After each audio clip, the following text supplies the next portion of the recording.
Professor Bruno, um prazer te receber. Tudo bem com você? Olá, boa noite. É um prazer estar aqui. Tudo bem, sim, Thalita. Obrigado pelo convite.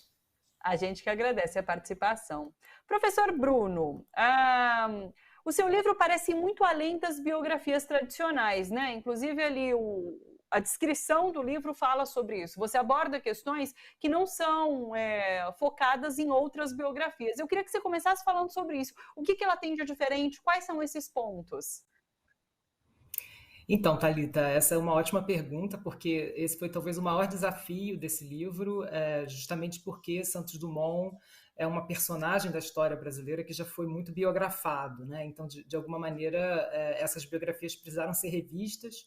Eu fiz um trabalho realmente lendo todas as biografias existentes antes de começar a escrever essa obra, e, de fato, uma coisa que me deixou um pouco estarrecido num primeiro momento é justamente a repetição de uma narrativa normatizante da personagem de Santos Dumont, principalmente do ponto de vista do gênero e da sexualidade, e justamente também apagando traços da sua personalidade para ensejar uma visão muito mais heróica, mitológica dessa personagem que a gente conhece pouco como um ser humano. Então, o meu desafio foi exatamente esse, humanizar Santos Dumont na historiografia através dessa biografia.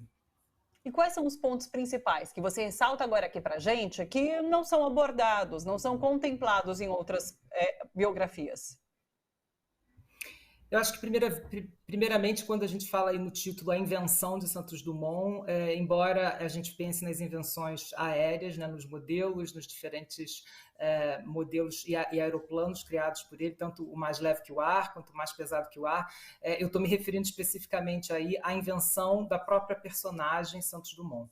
Essa invenção de uma imagem, de uma personagem que foi feita por ele mesmo em vida e depois, pós-morte, né, pela historiografia, pelas biografias, pela monumentalização da sua imagem no contexto brasileiro e também pela militarização da sua imagem no contexto brasileiro. Então, eu vou tentar olhar para tudo isso com crítica, sobretudo discutindo como a sua personagem, que apresentava muitas ambiguidades em vida, né, tanto do ponto de vista da sua performance de gênero, né, Santos Dumont ele soube transitar ali muitas vezes entre o masculino e o feminino, mas também entre a razão e a emoção.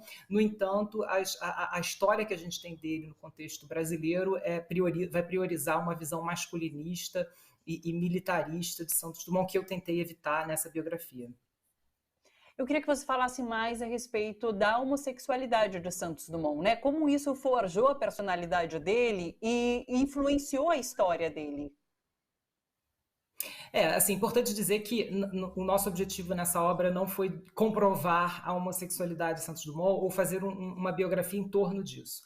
Né, muito longe disso. Na verdade, eu começo dizendo que a gente pensar até a categoria homossexualidade no início do século XX, ela não estava inventada, ou ela não estava posta como ela é hoje. Né? O que havia era uma ideia de ambiguidades, né, de padrões de gênero e de sexualidade que devia ser seguido, sobretudo para alguém que, no caso, nós queríamos colocar, né, no Brasil, na história oficial, né, principalmente sendo narrado como herói da pátria e também sendo narrado, como a gente costuma conhecer até hoje, como pai da aviação. Então, como é que esse pai da aviação podia ser um viado? Essa é a minha pergunta de partida. Né? Por que ele não podia? E aí a minha resposta ela vai nesse sentido. Né? Quer dizer, ele não podia e o que foi feito do ponto de vista da sua patrimonialização, né? Da sua memorialização de modo geral, seja pelas instituições do patrimônio, pelos museus, pelas bibliotecas, né? Pelos arquivos, que não nos permitiam hoje fazer uma leitura da homossexualidade de Santos Dumont, por exemplo, ou ter um imaginário que permita isso. Então, esse é o problema de análise, e isso acabou, ao longo dos capítulos, revelando aí uma série de elementos que eu não vou entregar para deixar o leitor curioso e a leitora, né, mas justamente revelando como a gente pode chegar a conclusões, eu acho, com a leitura de alguns elementos da personalidade, da forma de viver de Santos Dumont. E a questão da sexualidade influenciou a forma como ele trabalhava, a forma como ele se movimentava, inclusive, entre seus pares? Certamente, assim, as pessoas com quem ele convivia, durante um determinado período na França, ele teve muita dificuldade de entrar num círculo masculino da aeronáutica, o aeroclube da França, que era muito paternalista, muito masculinista, que é o termo que eu uso na biografia, vai rejeitar Santos Dumont em diferentes momentos, apesar dos avanços que ele vinha propondo para a aeronáutica da época, né? No momento em que ele vivia na França, onde ele passou a maior parte da sua vida e principalmente a maior parte da sua fama, né? Os anos de maior fama de Santos Dumont, ele esteve na França e ele conquistou muito facilmente o público e ele conquistou a imprensa, mas ele levou muito mais tempo para conquistar os homens que ocupavam esses lugares de relevo na aeronáutica francesa. E isso tem motivo aí, tanto com a sua performance de gênero, quanto relacionado à sexualidade, é o que eu vou levantar como uma hipótese nesse trabalho. Você trata também da questão do suicídio dele, né? Eu queria que você falasse um pouquinho mais em relação aos seus estudos. Esse é um ponto sensível do livro. Na verdade, essa biografia, ela começa justamente com o suicídio, né? O primeiro capítulo trata do que foi feito com a imagem de Santos Dumont desde o momento da sua morte, né, até a sua patrimonialização e as biografias que foram escritas sobre ele. Mas esse é um momento de muita disputa de discurso, né? Tanto na historiografia quanto nas obras biográficas e mesmo na ficção. A gente sabe que o discurso oficial no Brasil, por muito tempo, vai priorizar o fato de a hipótese, né, eu diria, de que Santos Dumont se suicidou devido a uma decepção aí causada pelo uso dos seus inventos, né, no caso o avião, mais pesado que o ar, para fins bélicos, né, nas guerras que vinham acontecendo, e aí todo o contexto ali da sua morte vai de alguma forma ajudar a essa dramatização do fato. Mas, quando a gente olha para os últimos anos da vida dele, que são, na verdade, muito negligenciados em boa parte das biografias, né? Porque depois que ele para de voar, muitas vezes as biografias elas não dão mais detalhes do que acontece com Santos Dumont, e a gente vai ver um quadro muito forte de melancolia, que vai se agravar, né? Aquilo que hoje a gente chamaria como depressão. Né, mas na época não havia esse termo.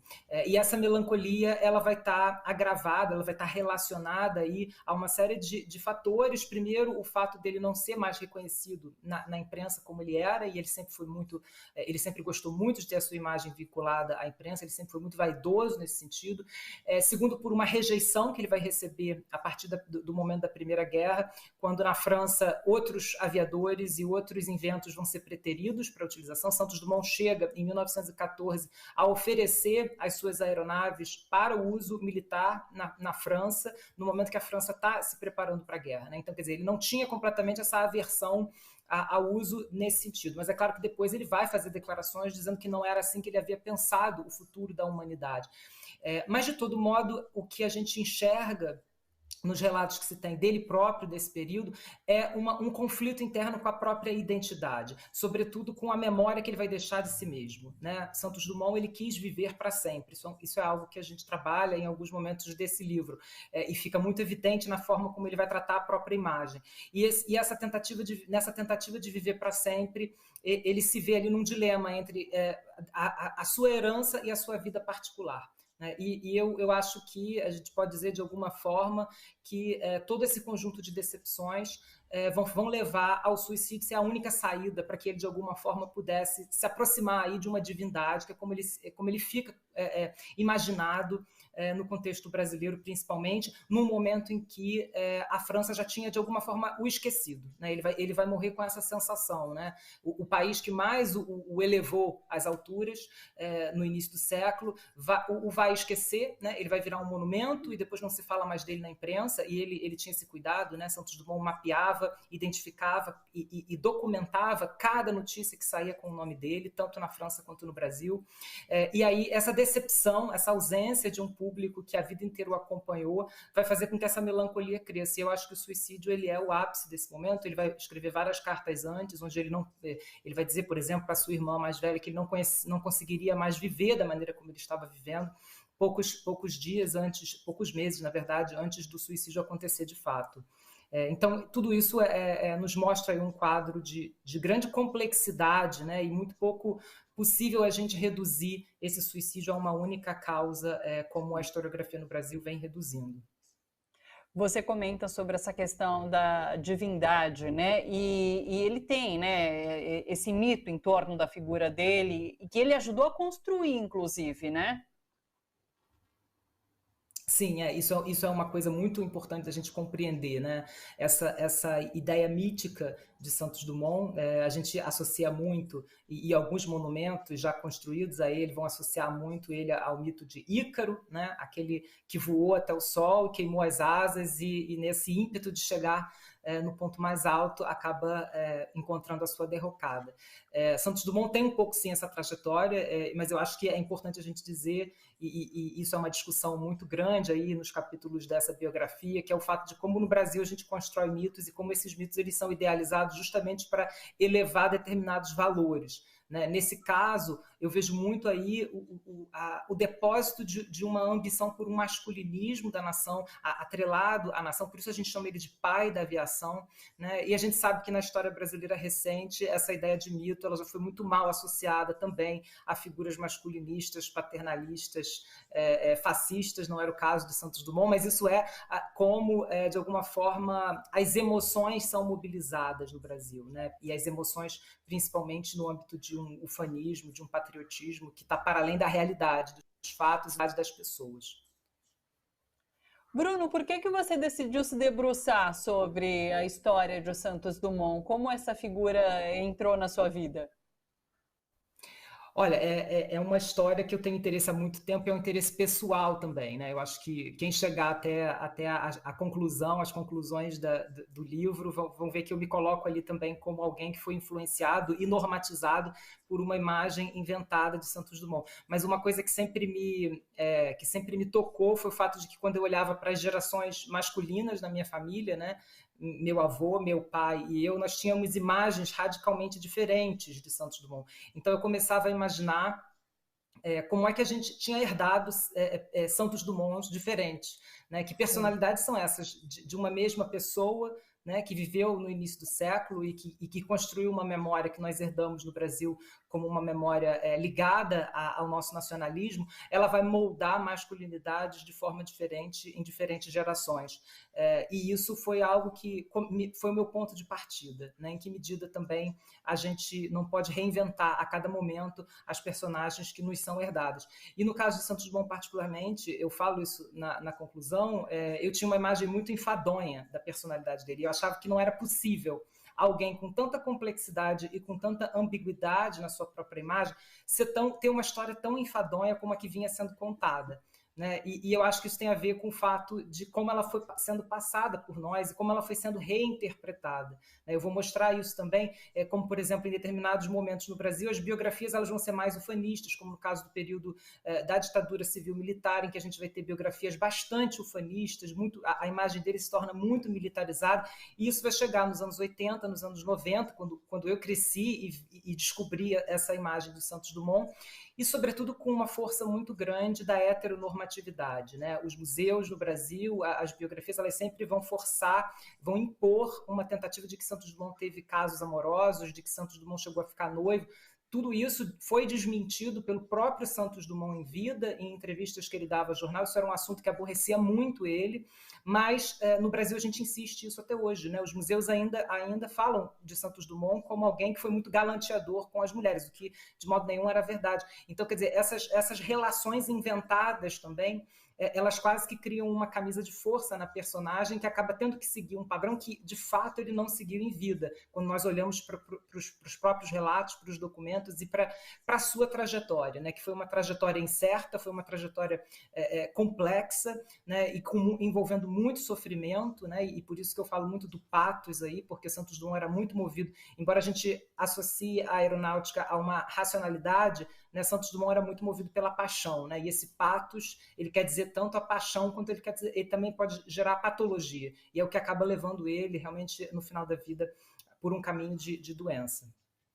Porque essas paixões são muito inerentes a pessoas geniais ou não, e talvez naquele momento não soubéssemos disso, e hoje a gente já tem maior compreensão sobre como a genialidade traz aspectos emocionais que são muito complexos, não?